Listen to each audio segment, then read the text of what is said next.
recevoir de vous le sacerdoce, l'Église. C'est toujours un peu paradoxal de parler du prêtre, parce que l'idéal de cette vocation, finalement, c'est d'être transparent, de ne pas arrêter à soi pour mieux conduire à Dieu. On sait bien que l'être et la mission du prêtre s'enracinent dans une nature, avec son histoire, ses charismes, ses talents reçus et un peu travaillés. On sait aussi que l'autre côté de la médaille, c'est les limites et les défauts qui sont aussi notre nature.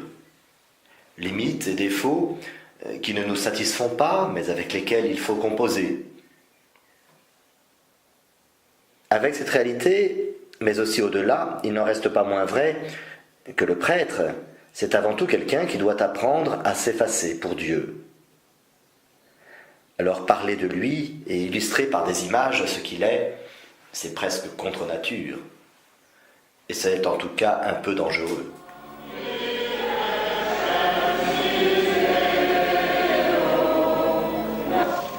De voir mourir les êtres vivants. Il a créé toutes choses pour qu'elles subsistent. Des années de sacerdoce qui forment un anniversaire sont en fait un don de Dieu. Un don de Dieu qui est surprenant et magnifique dans tout ce qu'il renferme. Vouloir décrire ce don de Dieu est proprement impossible. Il est comme une porte qui ouvre sur les immuables secrets de l'humanité. Le prêtre, lorsqu'il absout, le prêtre, lorsqu'il consacre, mais aussi quand il est témoin d'une âme qui se construit, lorsqu'à travers des activités anodines, le prêtre sent la présence de Dieu, la joie de Dieu, mais aussi sa souffrance. Souffrance de Dieu devant l'indifférence ou la haine stupide contre un Père qui est tout amour. Par tout cela, le prêtre tient entr'ouverte la porte qui donne accès à ces mystères de l'humanité. Et ce n'est même pas pour lui. Le plus souvent, le prêtre ne ressent pas grand-chose. Il n'a pas la conscience intelligible de ce qu'il rend possible. Mais il sait. Et la grâce en lui le maintient dans une perception que ce qu'il engage est bien plus que lui. Le sacerdoce vient de Dieu et y retourne tellement naturellement que l'on pourrait dire que le sacerdoce maintient celui qui en a été revêtu, le maintient en Dieu. On pourrait le dire, et en même temps, puisqu'il est un homme, et un homme comme tout le monde, si ce n'est une formation intellectuelle et quelques habitudes spirituelles qui sont là pour lui donner un certain ancrage.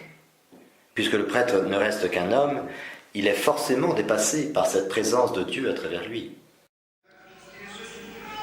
Un combat social, une défense de position que l'on croit intangible. On risque ainsi peu de stériliser la vie d'amour non, que l'on a mission d'amour.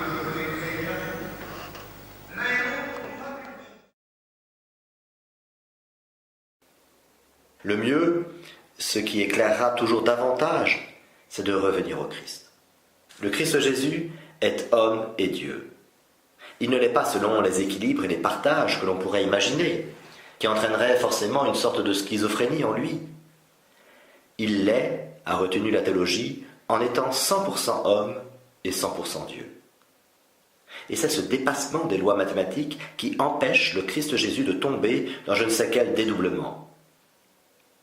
Eh bien, c'est par ce mystère d'un être totalement homme et totalement Dieu que l'on peut approcher les conséquences en nous des sacrements de baptême et d'ordre. Le baptisé est habité de Dieu, d'un Dieu qui se fait certes discret, mais qui est là, sans rien retirer à notre nature, en la complétant même d'une capacité à être libre et heureux. Le baptisé est vraiment lui-même parce qu'habite en lui la source de son âme, celui qui l'a créé. Tout comme ses gènes biologiques rendent présents les deux êtres qui ont donné la vie à son corps. Cela ne dédouble pas sa personnalité, mais l'accomplit. Voulez-vous devenir prêtre, collaborateur désormais dans le sacerdoce, pour servir et guider le peuple de Dieu sous la conduite de l'Esprit Saint? accomplit fidèlement le ministère de la parole, c'est-à-dire annoncer l'évangile et exposer la foi catholique. Voulez-vous célébrer avec foi les mystères de Christ, selon la tradition de l'Église, pour la louange de Dieu et la sanctification du peuple chrétien? Voulez-vous de jour en jour vous unir davantage au souverain prêtre Jésus-Christ qui s'était offert pour vous à son Père et avec lui vous consacrer à Dieu pour le salut des hommes?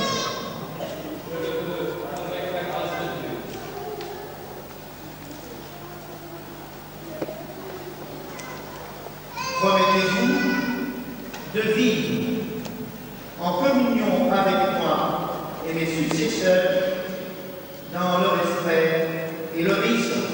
Je le promets. Que Dieu lui-même achève en vous ce qu'il a commencé.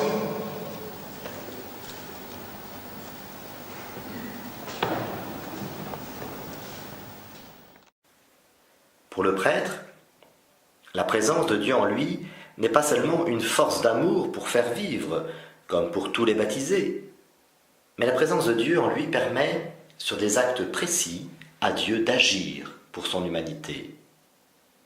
Par le prêtre, Dieu rejoint, guérit et sauve. La présence de Dieu est dans le prêtre et par le prêtre tout à la fois. C'est pour cela que la vie du prêtre ne lui appartient plus tout à fait. Il n'est plus que pour les autres. Le prêtre est configuré au Christ, et le Christ se configure au prêtre d'une certaine manière pour rejoindre tous les hommes. Cet échange est bien sûr nécessaire pour des moments précis et limités à l'action sacramentelle de Dieu, la messe et la confession en particulier, où le prêtre dit « mon corps » pour celui du Christ, et « je te pardonne » pour un pardon qui est celui du Christ Jésus. Mais dans le cas d'une personne qui est une et qui doit le rester, le prêtre reçoit une unité d'être entre son humanité propre et cet agir de Dieu qui passe par lui. Pour le prêtre, tout l'enjeu de sa vie, c'est de nourrir cette unité plutôt que de la laisser se morceler.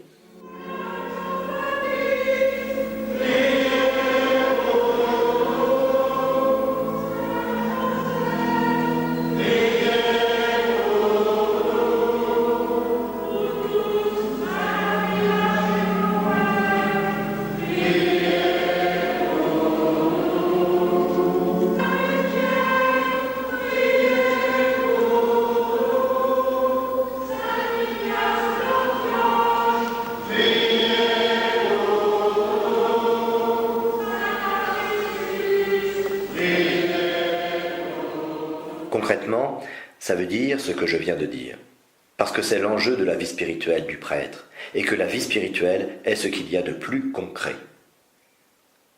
Mais le terrain sur lequel il faut aller pour une bonne perception du sacerdoce, c'est l'image qui paraît de lui dans la société et même dans l'Église. Car si on ne comprend pas cette unité profonde de la personne du prêtre, unité qui est l'essence même de sa vocation et de la grâce reçue, on est forcément alors tenté d'aborder le sacerdoce sur le fonctionnel, le très pieux fonctionnel peut-être, mais le fonctionnel.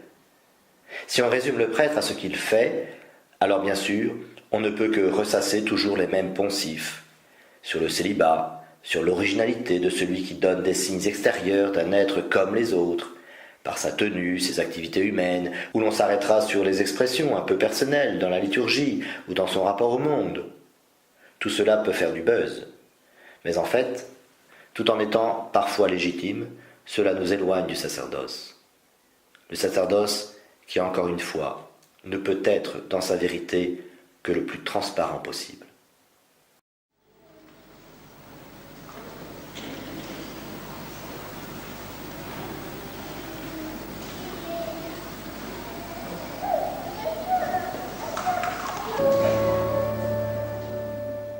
Oui, bien sûr, mais justement, Le sacerdoce ne rentre pas totalement dans les logiciels de ce monde, tout en étant une réalité faite pour ce monde. C'est peut-être là justement que le célibat, qui est davantage un appel et une grâce qu'une condition d'admission, c'est peut-être là que le célibat est un signe qui, sans être constitutif du sacerdoce, lui permet de rester à sa place et de ne pas être écrasé par une vision qui voudrait tout catégoriser selon les critères de ce monde.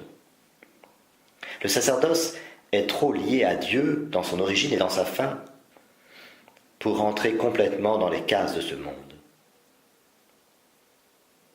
Et finalement, c'est tout à fait normal que l'éditorialiste moyen d'un journal subventionné n'arrive pas à entendre cela. Il n'est pas forcément malveillant ou stupide, mais ses références sont utilitaristes, sociologiques. Il n'est pas sur le bon plan pour aborder le sujet. Plus grave, par contre, est le fait que des croyants, très sincères, reprennent en cœur cette image très mondaine et très schizophrène du prêtre.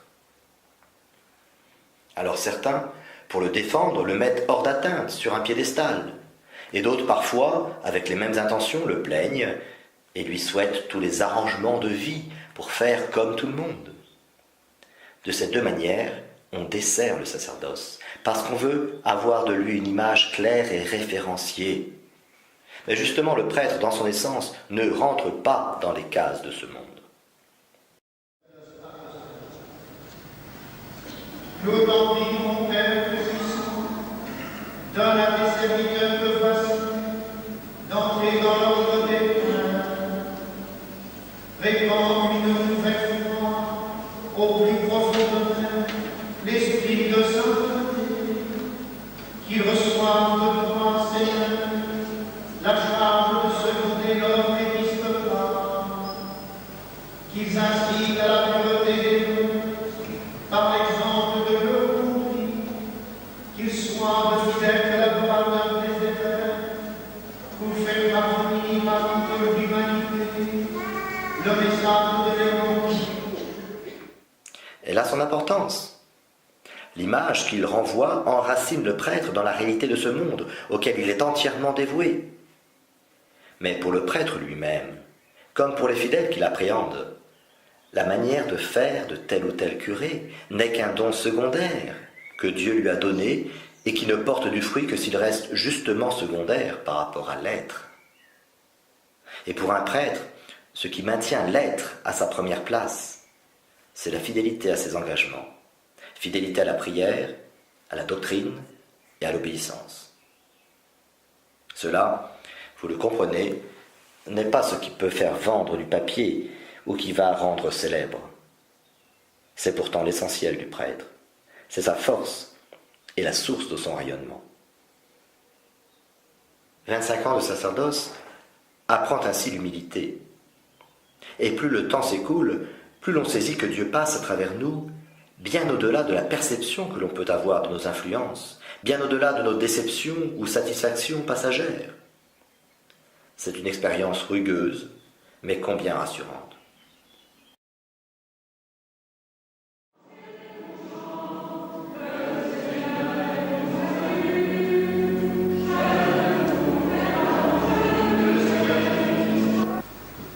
Cher Pascal,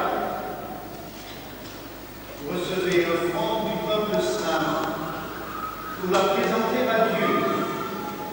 Prenez conscience de ce que vous ferez. Vivez ce qui vous a cultivé et conformez-vous au mystère de la croix du Seigneur.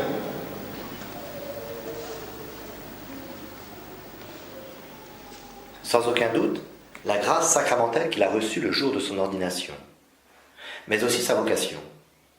La vocation sacerdotale n'est pas simplement un appel au début par lequel Dieu nous montrerait un chemin comme un panneau sur le bord de la route. La vocation est une voix qui accompagne et qui résonne sans cesse dans le présent du prêtre. La vie et l'expérience du prêtre lui font entendre cette voix avec des accents qui diffèrent dans le temps, mais c'est toujours la même voix et la même attente de la part de Dieu. Bien sûr, le prêtre n'est jamais à la hauteur d'une telle vocation. Mais justement, si sa vie est toujours une réponse, une réponse balbutiante, mais une réponse à la voix de Dieu. Alors, il pourra toujours se décevoir, ce qui est plutôt bon signe. Dieu nous préserve de l'autosuffisance. Le prêtre pourra toujours se décevoir, peu importe. La voix étant là, il tentera de continuer à faire face. Et là, il sera vraiment prêtre.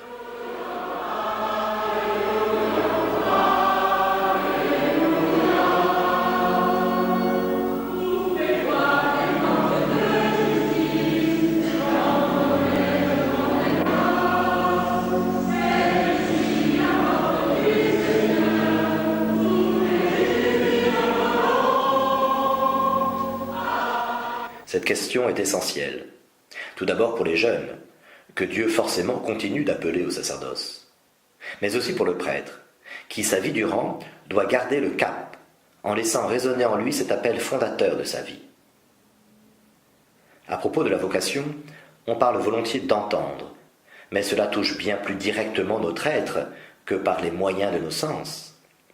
Et donc cette voix sera surtout intérieure, ce qui lui retire un peu d'objectivité. Et c'est pour cela que l'Église aide à discerner au départ pour ne pas nous tromper. La vocation est avant tout un attrait intérieur, mais un attrait qui n'est souvent pas très raisonnable. Aussi, pour le prêtre ordonné, l'Église aide encore, par l'obéissance, à continuer de percevoir la voix de Dieu que l'on noirait facilement dans le brouhaha de nos impressions et de nos goûts. Pour ses 50 ans de sacerdoce, le pape Saint Jean-Paul II avait sorti un livre de souvenirs qu'il avait intitulé « Dons et mystères ». Toute la vocation sacerdotale est contenue dans ces deux mots, qui s'adaptent d'une manière unique et personnelle pour chacun. La vocation est l'attention unique d'un Père, qui nous demande un peu l'impossible, mais tout en nous assurant qu'il sera toujours là. C'est pour cela que la réponse généreuse et sans retenue engendre toujours de la joie.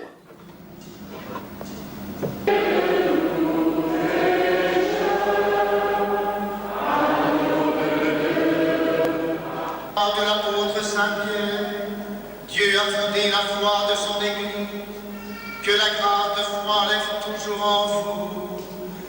Amen.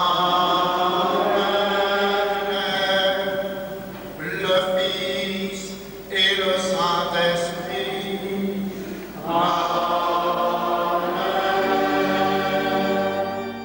Sur le sacerdoce, je pense que l'on commence toujours, mais que l'on ne finit pas.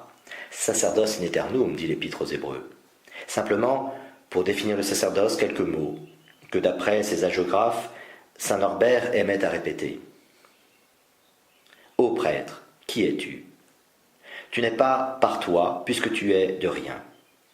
Tu n'es pas pour toi, puisque tu es médiateur des hommes. Tu n'es pas à toi, puisque tu es l'époux de l'Église. Tu n'es pas tien, puisque tu es le serviteur de tous. Tu n'es pas toi, puisque tu es Dieu. Qui es-tu? Tu es tout et tu n'es rien. Et saint Norbert ajoutait, ô prêtre, prends garde qu'on ne dise de toi ce que l'on disait du Christ sur la croix, il a sauvé les autres et il ne peut se sauver lui-même.